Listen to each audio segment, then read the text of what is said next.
Hello, my dear students. How are you all? I hope that you are happy, healthy, and fantastic. You are welcome to Symbolic Education. Symbolic Education में आपका स्वागत है. Dear students, हमने अभी तक अपने channel पे Symbolic Education के अंदर आपके 9th क्लास के इंग्लिश के सिलेबस को पूरा किया, जिसके अंदर आपके पास दो किताबें हैं. पहली बुक का नाम है बीहाइव, जिसके अंदर आपके कुछ चैप्टर्स हैं, जिसमें आपके पास जो लिटरेचर दी गई है और साथ साथ आपके उसमें कुछ पोएम्स भी है. हमने आपके सभी चैप्टर्स को और आपकी पोएम्स को स्टडी किया और साथ साथ आपको ये भी बताया कि इन सारे पोएम्स से और सारे चैप्टर से जुड़े हुए जो क्वेश्चन सीरीज है, जितने भी सारे क्वेश्चंस हैं, आप उनके आंसर कैसे देंगे. और इसमें आपके पास एक बुक और है जिसका नाम है मोमेंट्स. उसके अंदर भी कुछ चैप्टर्स हैं और उन चैप्टर्स को भी हमने धीरे धीरे पूरा किया है. I hope that our effort is playing a very good role in your life to understand your English. I hope कि हमारी जो कोशिश है आपकी लाइफ में एक अच्छा रोल निभा रही होगी, जिससे कि आप अपनी इंग्लिश को अच्छे से समझ पाए. और इसी कोशिश को आगे बढ़ाते हुए आज से हम आपकी इस क्लास के अंदर आपके 10th क्लास के इंग्लिश के सिलेबस को स्टार्ट करने जा रहे हैं, जिसके अंदर हमने आपकी पहली बुक ली है फर्स्ट फ्लाइट, जिसके अंदर हम आपके इसमें चैप्टर नंबर फर्स्ट को स्टार्ट करने जा रहे हैं.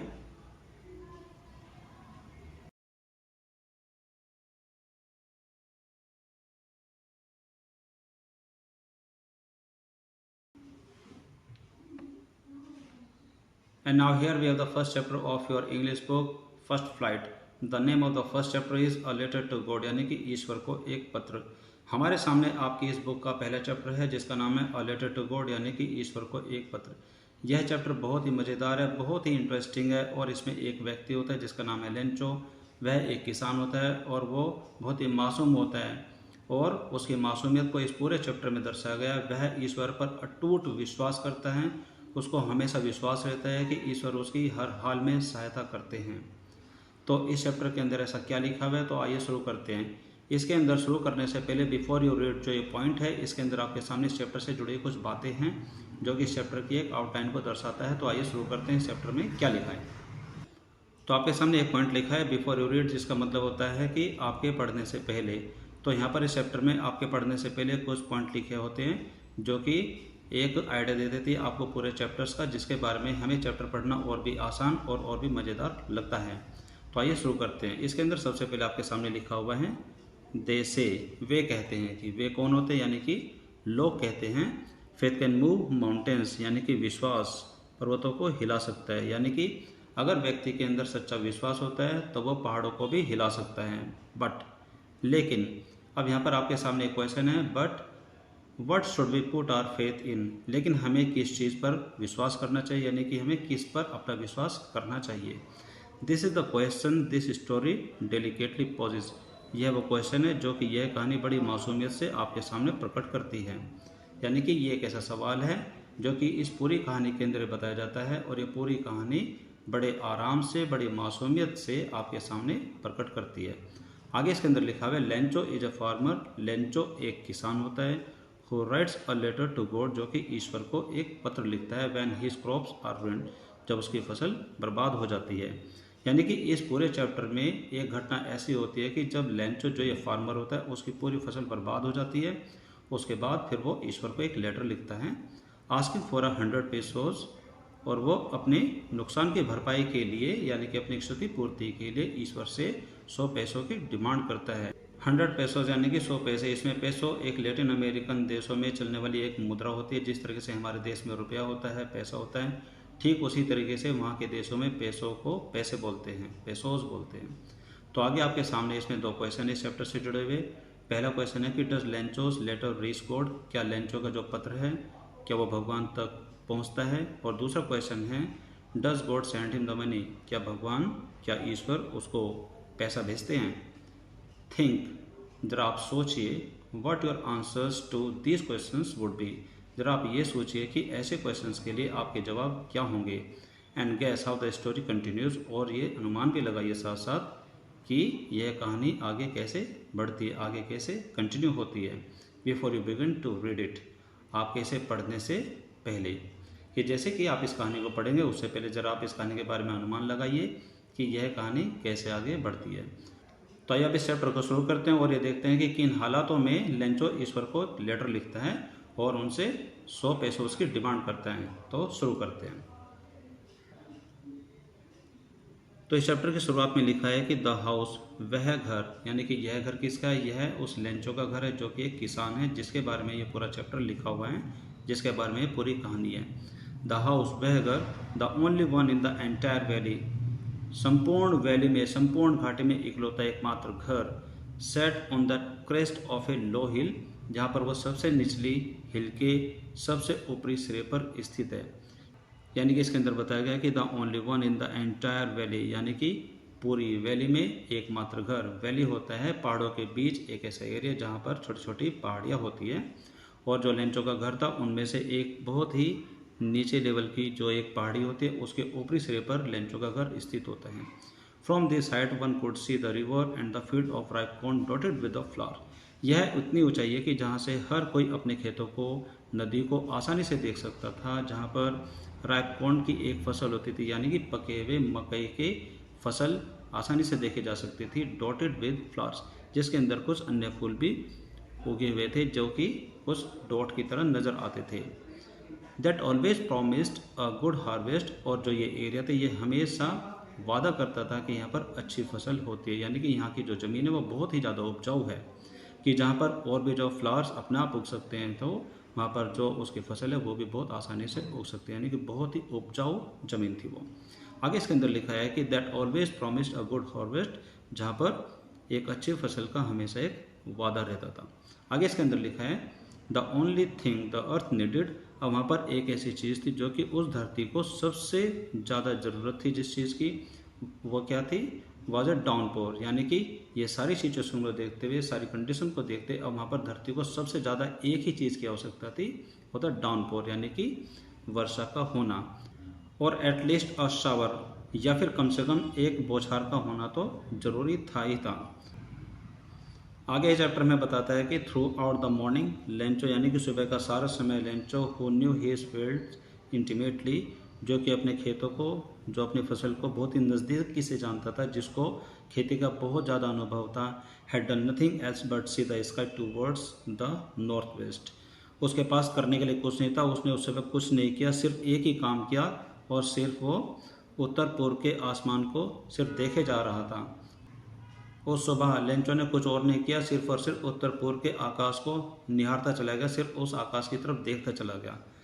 आगे चैप्टर आपको बताता है कि now we are really going to get some water woman. अब यहाँ पर लेंचो अपनी वाइफ को कहता है कि अब हम सचमुच में पानी को प्राप्त करने जा रहे हैं, यानी कि अब हमें सचमुच में पानी मिलने वाला है। The woman who was preparing supper, उसकी जो वाइफ थी जो कि शाम के खाने की तैयारी कर रही थी, जो कि शाम का खाना बना रही थी, रिप्लाइड यस, जी हाँ बिल्कुल, गॉड विलिंग है तो भगवान की इच्छा पर आधारित होता है। आगे इसमें लिखा है कि the older boys were working in the field while the smaller ones were playing near the house, कि जो बड़े बच्चे थे वह खेतों में काम कर रहे थे, जबकि जो छोटे बच्चे थे वो घर के आसपास खेल रहे थे। वो जब तक खेल रहे थे कि until the woman called them all, वे सभी खेतों में काम कर रहे थे और घर के आसपास जब तक ही खेल रहे थे कि जब तक until the woman called them all come for dinner, कि जब तक कि उनकी मदर ने, उस महिला ने, यानी कि लेंचो की वाइफ ने उन सभी को खाने के लिए बुला नहीं लिया। उसके बाद उसकी जो वाइफ है वो खाने के लिए उन सबको बुलाती है, कम फॉर डिनर, खाने के लिए आ जाइए। आगे इसके अंदर लिखा है it was during the meal just as, आगे इसके अंदर लिखा है कि it was during the meal just as, कि यह उनके खाने के दौरान की बात है, यानी कि उस समय वो खाना खा रहे थे, कि जैसे कि लेंचो ने भविष्यवाणी की थी। इसमें लिखा है कि just as Lencho has predicted, कि जैसे कि लेंचो ने भविष्यवाणी की थी, big drop of rains began to fall, बारिश की बड़ी बड़ी बूंदें गिरना आरंभ हो जाती है, यानी कि बारिश की बड़ी बड़ी बूंदें गिरने लगी। In the north east huge mountains of cloud could be seen approaching, आसमान में, उत्तर पूर्व के आसमान में बादल के बड़े बड़े पहाड़, यानी कि बहुत सारे बादल बड़े बड़े रूप में आते हुए आसानी से देखे जा सकते थे, यानी कि पूरा आसमान बादलों से भर गया था। The air was fresh and sweet, जो वहाँ की हवा थी वो बहुत ही ताज़ी और मधुर बन गई। The man went out for not other reason, जो लेंचो है, यानी कि जो मैन है, यानी कि जो लेंचो, वो घर से बाहर निकला, उसके पास और कोई कारण नहीं था घर से बाहर निकलने का। Then to have the pleasure, जो कि सिर्फ वहाँ पर आनंद लेना चाहता था, of feeling the rain on his body, यानी कि वो बारिश का आनंद अपने शरीर पर लेना चाहता था, यानी कि वो बारिश में भीगना चाहता था, वह बारिश को देखना चाहता था।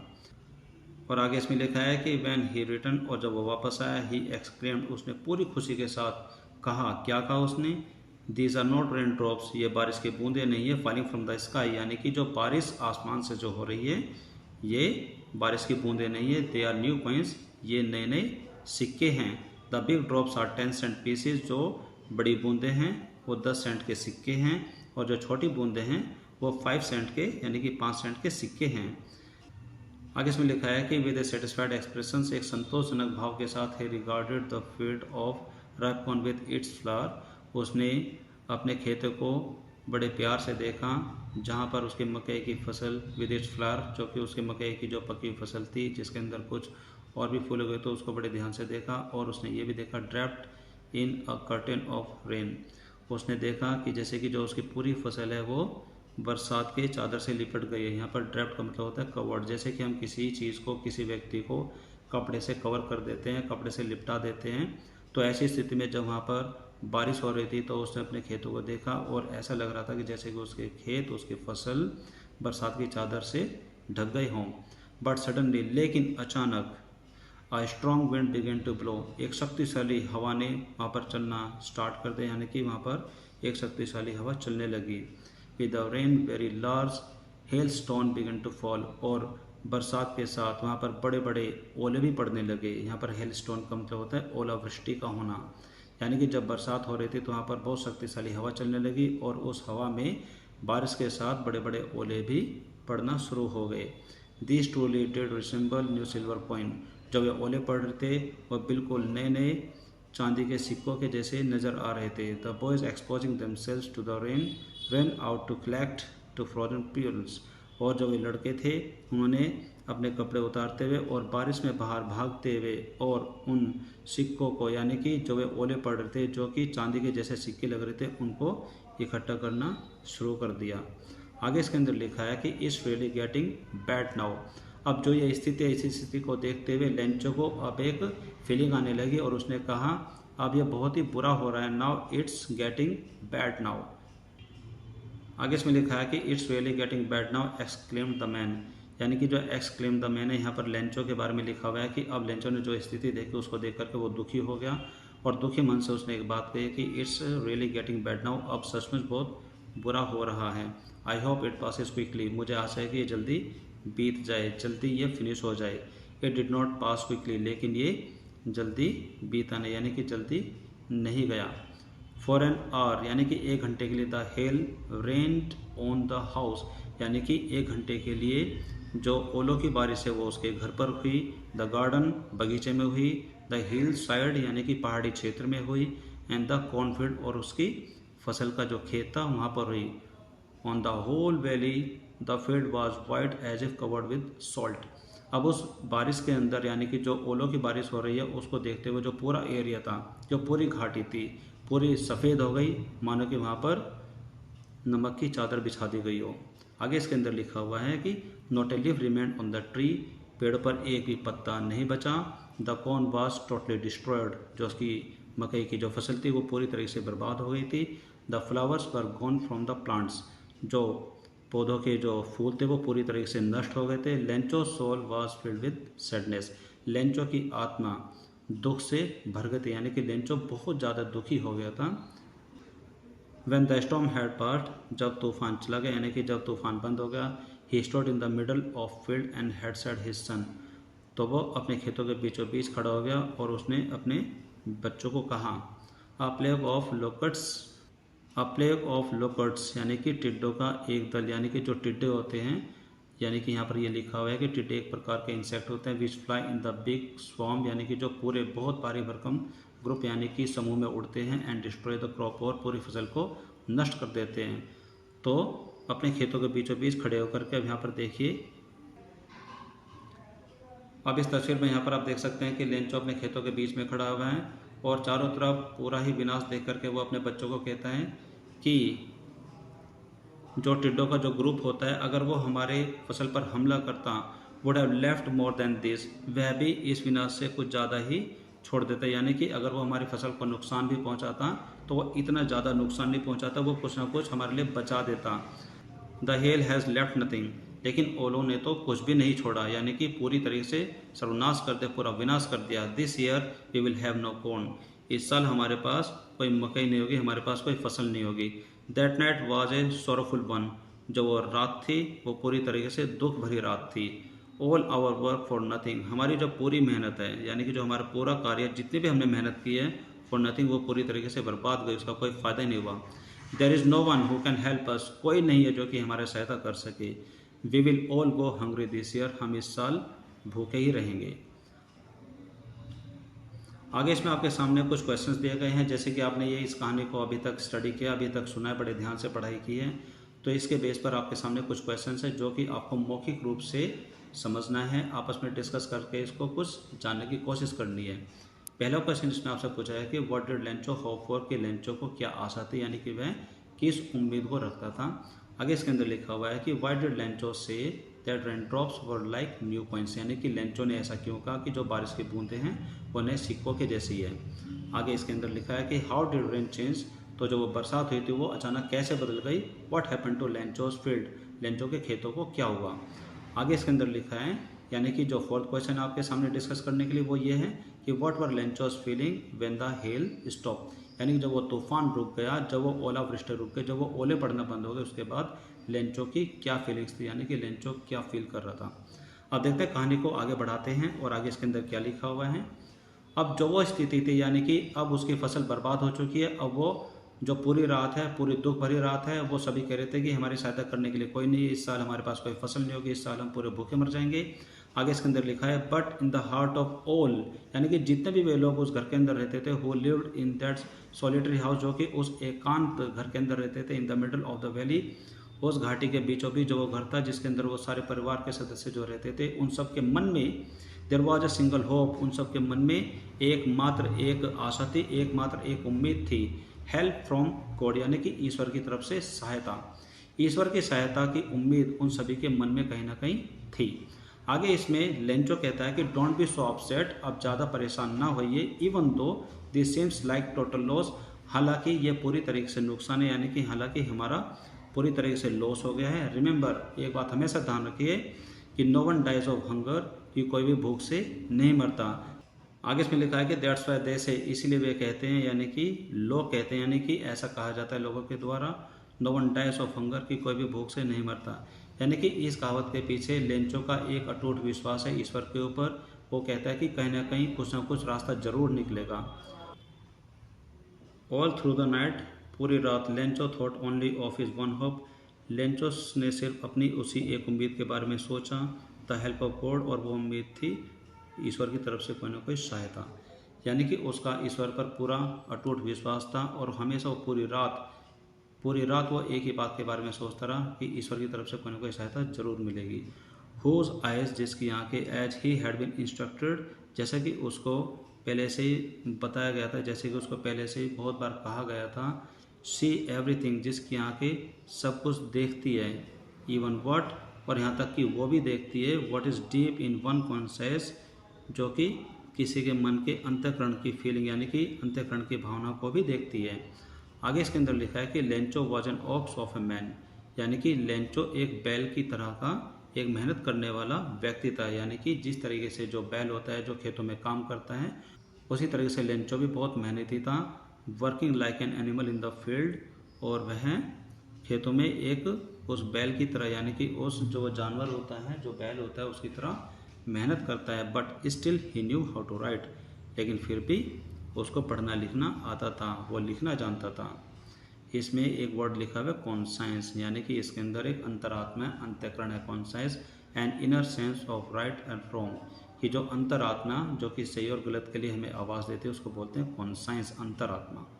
आगे इसके अंदर लिखा है कि द फॉलोइंग संडे, आने वाला जो संडे था, एट डे ब्रेक, कि जैसे कि दिन निकला, he began to write a letter, Lencho ने एक पत्र लिखना शुरू किया, which he himself would carry to town, जिसको वो खुद ही टाउन लेकर के जाएगा, and place in the mail, और वहाँ पर उसको पोस्ट करके आएगा।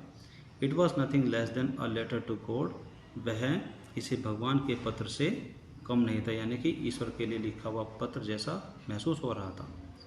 आगे इसमें लिखा है गॉड, ईश्वर, ही रोट, यानी कि अब वो उस पत्र में लिखता है ही रोट, उसने लिखा, if you don't help me, अगर तुम मेरी सहायता नहीं करोगे, my family and I will go hunger this year, कि मैं और मेरा पूरा परिवार इस साल भूखे रहेंगे। आई नीड 100 पेसोस, मुझे 100 पेसोस की ज़रूरत है। In order to sow my field again, जिससे कि मैं अपने खेतों को दोबारा बो सकूँ, यानी कि जिससे कि मैं अपने खेतों में दोबारा खेती कर सकूँ। एंड टू लीव, और जब तक जिंदा रह सकूँ, अनटिल द क्रॉप कम्स, यानी कि जब तक कि हमारी फसल उग नहीं जाती, जब तक कि हम जिंदा रह सकें। इस तरीके की जो डिमांड है, इस तरीके की जो इच्छा है, वह ईश्वर के सामने रखता है अपने उस पत्र में।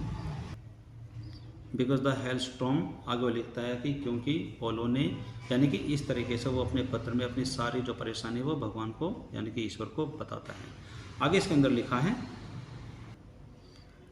लिखा है कि he wrote to God on the envelope and put the letter inside, कि उसने एक लिफाफा लिया जिसके ऊपर उसने टू गॉड लिखा, कि जैसे कि हम किसी को पत्र लिखते हैं और जहाँ पर हमें भेजते हैं वहाँ पर भेजने के लिए हम उसमें टू लिखते हैं, जैसे कि टू दीपक, दीपक को, टू मोहन, मोहन को, यानी कि दीपक के लिए, मोहन के लिए। तो यहाँ पर लिखा है टू गॉड, यानी कि ईश्वर के लिए। And put the letter inside, और उसके बाद उसने वो पत्र उस लिफाफे के अंदर रख दिया। And still troubled went to city, और उसी दुखी हालत में वह टाउन के लिए निकल पड़ा। एट द पोस्ट ऑफिस, और डाकघर में ही place the stamp on the letter, वहाँ से उसने एक टिकट खरीदा और उसने उस टिकट को उस लिफाफे पर चिपका दिया। And dropped it into the mail box, और उसने उसको मेल बॉक्स के अंदर डाल दिया। One of the employees who was a postman and also help at the post office, वहाँ पर काम करने वाले कर्मचारियों में से एक, जो कि एक पोस्टमैन था, जो कि एक डाकिया था, और वहाँ पर डाकघर के अंदर सहायता भी करता था। Went to his boss laughing heartily and showed him the letter to God, और वहाँ पर वो पूरी तरीके से हंसता हुआ अपने बॉस के पास जाता है और उसको वो ईश्वर का जो पत्र है उसको दिखाता है। Never in his career as a postman had he known that address, उसके पूरे करियर में उसने कभी भी ऐसे पते को कभी नहीं जाना, यानी कि किसी भी व्यक्ति ने इस तरीके का कोई लेटर कभी नहीं लिखा, और उसके पूरे करियर में, उस डाके के पूरे करियर में कभी भी उसने इस प्रकार का कोई पता देखा भी नहीं था। तो ये देख करके बहुत हंसा और अपने बॉस को वो लेटर दिखाया। द पोस्ट मास्टर, यानी कि उस डाकघर का postmaster, a fat amiable person, fat amiable fellow, जो कि मोटा और बहुत ही खुश रहने वाला एक व्यक्ति था। ऑल्सो ब्रोक आउट लाफिंग, वह भी ये सब देख करके हंस पड़ा। But also immediately he turn serious, और उसी क्षण वह अचानक ही सीरियस हो गया, वो अचानक गंभीर हो गया। And tapping the later on his desk, और उस लेटर को अपने टेबल पर रख करके उसके ऊपर थपथपी लगाते हुए कमेंटेड, उसने कहा, व्हाट अ फेथ, क्या विश्वास है, क्या फेथ है। I wish I had the faith of the man who wrote this letter, काश मेरे मन के अंदर भी इस तरीके का विश्वास होता जैसे कि इस आदमी के अंदर है जिसने ये पत्र लिखा। Starting up a correspondence with God, और अपने इस विश्वास के रहते हुए उसने भगवान से कॉरेस्पॉन्डेंस यानी कि संवाद करना शुरू भी कर दिया इस अपने पत्र के द्वारा, यानी कि वो इस पत्र के द्वारा भगवान से बात करता है। तो ऐसे विश्वास को देखते हुए वो कहता है कि काश मेरे अंदर भी ऐसा विश्वास होता, काश मैं भी इतना बहुत ज़्यादा इतना बड़ा विश्वास कर पाता ईश्वर पर। आगे इसके अंदर लिखा है, so in order not to shake the writer's faith in God, और उस राइटर के यानी कि जिस व्यक्ति ने वह लेटर लिखा था, यानी कि लेंचो के विश्वास को ना तोड़ते हुए, in order not to shake the writer's faith, यानी कि उस लेखक के विश्वास को ना तोड़ते हुए, the post master came up with an idea, जो पोस्ट मास्टर था वह एक उपाय को सोच करके आगे आया और उसने कहा, आंसर द लेटर, इस पत्र का जवाब दीजिए, इस पत्र का जवाब दिया जाए। But when he opened it, लेकिन जब उसने इस पत्र को खोला, इट वॉज एविडेंट दैट, और ये पूरी तरीके से स्पष्ट था, दैट टू आंसर इट, यानी कि इसका जवाब देने के लिए ही नीडेड समथिंग मोर, कि उसको और भी कुछ चीज़ों की ज़रूरत थी, और भी टू आंसर इट, इस पत्र का जवाब देने के लिए ही नीडेड समथिंग मोर, यानी कि उसको और भी कुछ अधिक चाहिए था। देन गुडविल, अच्छी आशा के साथ, इंक एंड पेपर, यानी कि अच्छी आशा, स्याही और पेपर, यानी कि इंक, पेपर और अच्छी आशा के अलावा उसको और भी कुछ जो कि बहुत ज़्यादा था वो भी चाहिए था। But he struck to his resolution, लेकिन जो पोस्ट मास्टर था वह अपने निर्णय पर अटल था, यानी कि उसने अपना निर्णय नहीं बदला। He asked for the money from his employees, उसने अपने उन सारे कर्मचारियों से पैसे मांगे। He himself gave a part of his salary, उसने स्वयं भी अपने वेतन का एक हिस्सा उसमें जोड़ा। And several friends of his were obliged, और उसने अपने कुछ दोस्तों से भी पैसे मांगे जो कि बाधित थे एक अच्छा कार्य करने के लिए, to give something for an act of charity, यानी कि जो वो एक्ट ऑफ चैरिटी थी, यानी कि उनको वो देखते हुए वो अच्छा काम कर रहे थे, तो वो सभी इस कार्य को करने में बाधित थे, जैसे कि पोस्ट मास्टर ने उन सभी से पैसे मांगे। आगे इसके अंदर लिखा हुआ है कि it was impossible for him, लेकिन यह उसके लिए संभव नहीं था, टू गैदर 100 पैसोज, यानी कि एक साथ 100 पैसोज को इकट्ठा करना यह उसके लिए असंभव था। So he was able to send the farmer only a little more than half, इसीलिए जो वह पोस्ट मास्टर था वह उस लेंचो को कुछ ही पैसे भेजने में कामयाब रहा, कुछ ही पैसे भेजने के योग्य रहा, जो कि वे पैसे थे जितने उसने पैसे मांगे थे उसके आधे से कुछ ज़्यादा थे। यानी कि अगर लेंचो ने ईश्वर से 100 पैसों की डिमांड की थी तो उन्होंने इकट्ठे करके 100 पैसों से ज़्यादा पैसे इकट्ठे कर लिए थे। आगे इसके अंदर लिखा है कि he put the money in an envelope address to Lencho, उसने सारे पैसे एक लिफाफे के अंदर रख दिए और उस पर लेंचो का एड्रेस भी लिख दिया, यानी कि लेंचो का पता भी लिख दिया। And with it a letter containing only a single word, और इस लेटर के ऊपर सिर्फ एक ही शब्द लिखा एज ए सिग्नेचर, एक हस्ताक्षर के रूप में, गॉड यानी कि ईश्वर, यानी कि उसने सारे पैसे इकट्ठे करके उस पोस्ट मास्टर ने एक लिफाफे के अंदर रख दिए और उस पर लेंचो का पता लिख दिया और उस लिफाफे के ऊपर सिर्फ एक ही शब्द हस्ताक्षर के रूप में लिखा, ईश्वर यानी कि God. So my dear students, इस कहानी को यहाँ पर पढ़ते हुए आपके सामने फिर से कुछ क्वेश्चंस आपके सामने आ गए जो कि ओरल कंप्रहेंशन को चेक करने के लिए, यानी कि आपकी जो मौखिक जो समझ है, यानी कि जिसको आप डिस्कस करके अपनी समझ को बढ़ाते हैं, उसको चेक करने के लिए 3 क्वेश्चन और हैं। इसमें जो पहला क्वेश्चन है उसके अंदर लिखा है कि हु और what did Lencho have faith in, यानी कि लेंचो का विश्वास किस पर था और किस चीज़ में था। व्हाट डिड ही डू, और उसने क्या किया। आगे इसके अंदर लिखा हुआ है कि हु रेड द लेटर, वह पत्र किसने पढ़ा। और तीसरे क्वेश्चन में आपसे पूछा गया कि what did the postman do then, और उस लेटर को पढ़ने के बाद पोस्ट मास्टर ने फिर क्या किया। इन तीनों क्वेश्चन को आपस में डिस्कस कीजिए और सही जवाब को पाने की कोशिश कीजिए। तो आगे इस कहानी को आगे बढ़ाते हैं। आगे इसके अंदर लिखा है कि द फॉलोइंग संडे, आने वाले रविवार को, Lencho came a bit earlier than usual to ask, यानी कि अगले संडे लेंचो, यानी कि जो आम दिनों का जो समय होता है उससे थोड़ा वो जल्दी आ गया पूछने के लिए। क्या पूछा उसने आकर के, if there was a letter for him, क्या वहाँ पर उसके लिए कोई लेटर है, क्या वहाँ पर उसके लिए कोई पत्र है। It was the postman himself who handed the letter to him, यह वही पोस्टमैन था, यह वही डाकिया था जिसने उसको स्वयं ही वह पत्र दिया। वाइल द पोस्ट मास्टर, जबकि जो पोस्ट मास्टर था, experiencing the containment of a man, और वह उस व्यक्ति का जो अटूट विश्वास था, जो उस व्यक्ति की मन की भावना ही थी, उसको देखे जा रहा था। A man who has performed as good deed, जिस व्यक्ति ने एक अच्छा कार्य किया था। And looked on from his office, और अपने ऑफिस में बैठे सब कुछ देखे जा रहा था। आगे इसके अंदर लिखा है कि Lencho showed not the slightest surprise on seeing the money, यानी कि उस लिफाफे में पैसे देख करके लेंचो को जरा सा भी हैरानी नहीं हुई, यानी कि स्लाइटेस्ट सरप्राइज होता है जरा से भी हैरानी, यानी कि उसको पूरा विश्वास था कि उसने एक पत्र भगवान को लिख दिया है और ईश्वर ने उसको कुछ पैसे भेज दिए हैं।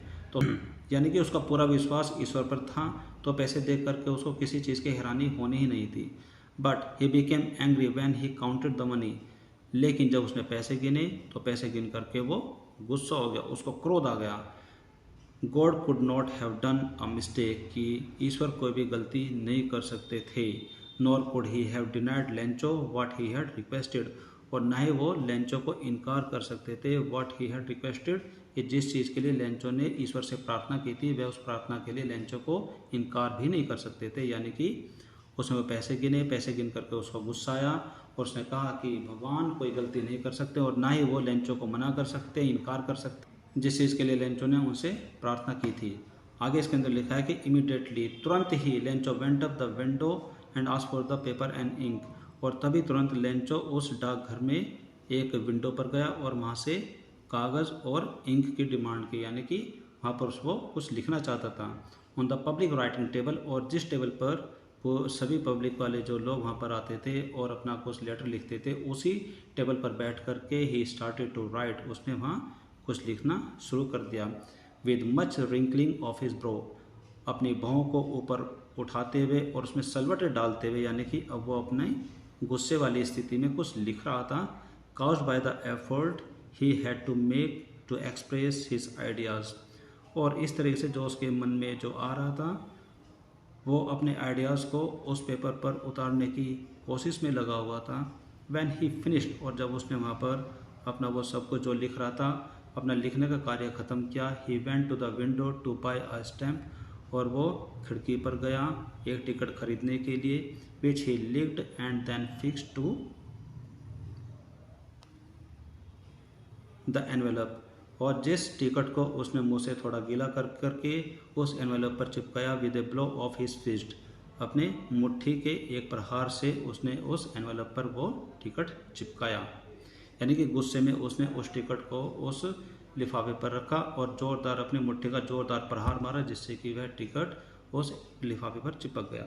आगे इसके अंदर लिखा है कि the moment the letter fell into the mail box, और जैसे ही लेंचो ने उस पत्र को उस मेल बॉक्स के अंदर डाला, यानी कि उस डिब्बे के अंदर डाला, the post master went to open it, post master उसको खोलने के लिए गया, और लेटर में लिखा था इट्स सैड, उसके अंदर लिखा था गॉड, ईश्वर, of the money I had asked for, कि जो पैसे मैंने आपसे मांगे थे, only 70 pesos reach to me, उनमें से सिर्फ 70 पैसे ही मुझ तक पहुँचे हैं।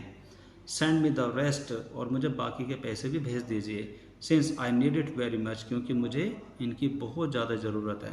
But don't send it to me through the mail, लेकिन ये पैसे मुझे डाक के द्वारा ना भेजे, क्योंकि because the post office employees are bunch of crook Lencho, क्योंकि जो इस डाक घर के अंदर जितने भी सारे कर्मचारी हैं वो सभी के सभी बहुत ही बेईमान हैं, बहुत ही धूर्त हैं। लेंचो, और नीचे उसने अपने नाम को लिख दिया लेंचो। यानी कि इस कहानी को पढ़ करके लेंचो को उस ईश्वर पर इतना अटूट विश्वास होता है कि उसको लगता है कि ईश्वर ने उसके लिए 100 रुपये पूरे 100 पैसे पूरे भेजे थे, लेकिन जो उस डाकघर के जो कर्मचारी हैं उन्होंने उसके 30 पैसे खा लिए हैं। वो बहुत ही निर्दयी है, वो बहुत ही बेईमान है, वो बहुत ही धूर्त है। तो यानी कि वो इस बार कहता है कि ईश्वर जो मेरे बाकी के पैसे वो मुझे भेजे, लेकिन डाक के द्वारा नहीं भेजे, क्योंकि जो इसके कर्मचारी हैं वो बहुत ही बेकार लोग हैं, उन्होंने मेरे पैसे खा लिए। सो माय डियर स्टूडेंट्स, इस कहानी के अंत में आपके सामने 2 क्वेश्चन और भी हैं, जिनसे आप ओरल डिस्कशन के साथ कुछ और भी सीखेंगे। इसमें जो पहला क्वेश्चन इसमें है कि was Lencho surprise to find a letter for him with money in it, यानी कि जब लेंचो को एक पत्र थमाया गया जिसके अंदर कुछ पैसे थे उसके लिए, जो कि ईश्वर की तरफ से आए थे, तो क्या उस पत्र को पाकर के लेंचो को कुछ हैरानी हुई थी, क्या वो सरप्राइज हुआ? आगे इसके अंदर एक सेकंड क्वेश्चन और है जिसके अंदर पूछा गया कि व्हाट मेड हिम एंग्री, और किसकी वजह से, क्या ऐसा हुआ जिसकी वजह से वो गुस्से में आ गया। तो आप इसको डिस्कस करेंगे और ओरल कॉम्प्रिहेंशन में अपने नॉलेज को बढ़ाने की कोशिश करेंगे। तो ये सब कहानी है इस लेंचो की। So my dear students, I hope कि आपको ये कहानी बहुत पसंद आई होगी, आपको ये चैप्टर बहुत अच्छा लगा होगा। अ लेटर टू गॉड, यानी कि ईश्वर को एक पत्र, यानी कि एक ऐसा किसान जो कि भगवान पर पूरा पूरा यकीन करता है और वो कहता है कि हर हाल में ईश्वर ही उसकी सहायता कर सकते हैं। उसकी पूरी फसल बर्बाद हो जाती है, तब भी वो कहता है कि कोई ना कोई रास्ता जरूर निकलेगा, भगवान उसकी सहायता करेंगे, भगवान उसको 100 पैसे भेजेंगे। लेकिन उसको जब ये पता चलता है कि डाकघर के कर्मचारियों ने उसके साथ धोखा किया, उसके 30 पैसे खा लिए हैं, तो उसने भगवान को उसकी शिकायत की कि भगवान उसको जो बचे हुए पैसे उसको सीधे भेजे, डाक के द्वारा न भेजे, क्योंकि डाक में जो काम करने वाले जो कर्मचारी हैं वो बेईमान है, वो उसके पैसे खा गए हैं। तो ये बहुत ही मज़ेदार कहानी है। आई होप कि आपने इस कहानी को बहुत अच्छे से सुना होगा, एक एक सेंटेंस को समझने की कोशिश की होगी, साथ साथ अपनी इंग्लिश को इम्प्रूव करने की भी कोशिश की होगी। तो आज की क्लास में सिर्फ इतना ही। This is all for now for today's class. अब मिलेंगे हमारी अगली क्लास में with a new chapter, with a new topic, उस टॉपिक में जिसके अंदर इस चैप्टर से जुड़े हुए क्वेश्चन सीरीज को हम डिस्कस करेंगे और ये देखेंगे कि इस चैप्टर से जुड़े हुए जो क्वेश्चन हैं उनके आंसर को आप कैसे देंगे। Till then take care, bye bye, have a nice day.